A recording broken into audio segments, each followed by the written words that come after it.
Today topic is about charge and mass of subparticles, where proton contains of 1.602 to 10 to the power of minus 19 coulombs, neutron contain of 0 coulombs, electron contains of 1.602 into 10 to the power of minus 19 coulombs.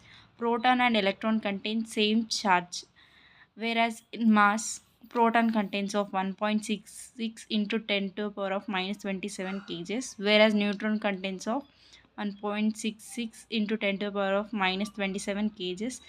Electron contains of 9.1 into 10 to the power of minus 31 kg. In mass, proton and neutron contain same mass, whereas charge proton and electron contains same charge. Charge is measured in coulombs, mass is measured in kgs. Thank you.